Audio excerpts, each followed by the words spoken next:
OBJ will show again why he's special. Wide receiver 1, free OBJ. Kimberly, you are very dialed in to NFL locker rooms, to front offices, and the Browns. and the Browns. You've been to a lot of Browns games. Yeah. From the conversations you're having, do teams see Odell still as that guy, that superstar #1 receiver? No. And that's not me saying it. Teams, when the feedback I get on Odell is he's declined to he's still a good player. That's not how we used to describe Odell. He's still a good player. As much as some GMs are surprised, they're like, I'm a little surprised no one wanted him. These guys aren't giving up draft capital or paying his salary to get him to join their team. So the market dictates whether teams see players as top free agents, wide receiver 1s. And right now, like I've been saying for weeks, they were not going to trade Odell because you need another trade partner. You need a team that says we've got the resources to pay that salary. And we have the roster room and the depth to say like, hey, we're an Odell away from being a championship team. And right now, there weren't any. Well, the New Orleans Saints tried to make a push at it. They just couldn't come to financial terms on both sides to get it done. Is he a #1 still? Depends on the system and the circumstance, I would say. Having played the position, when I look at Cleveland, again, like I said to you earlier, Stephen A., it's the quarterback and Kevin Stefanski's job to make him the #1. They've got to make a determination and a decision that I'm going to get him the football at all costs. For whatever reason, over the last several weeks, they have not tried to make it a point to get him the football. When you only have 2 targets, and I know the one across the middle last week, he kind of alligator-armed it. I get it. You jumping in the air with a safety bearing down on you and you coming off an ACL, you like, well, wait a minute. Ball slightly thrown behind me a little bit. I'm not willing to risk that. I think at the right situation, he could be a 1.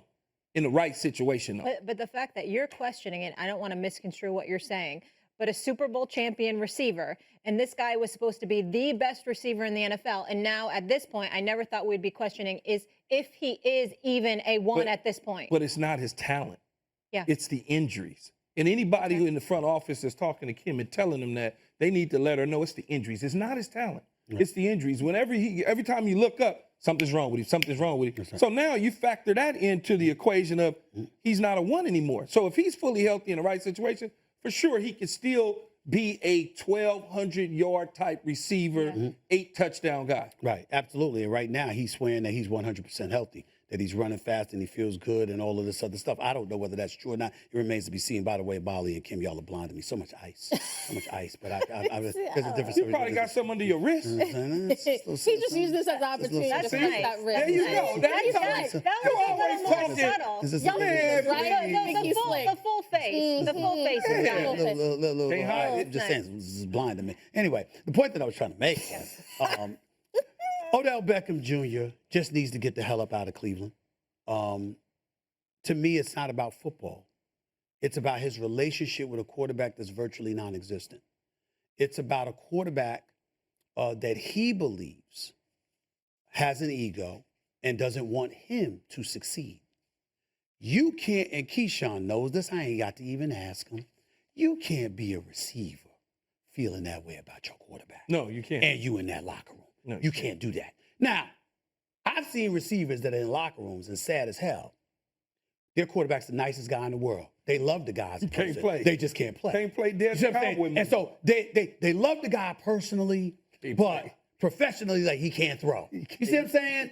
That's not what's going on here. Not only does Odell Beckham Jr. feel that Baker Mayfield is a bit challenged when it comes to working through your progressions and making the right throws, but he believes there's an ego issue.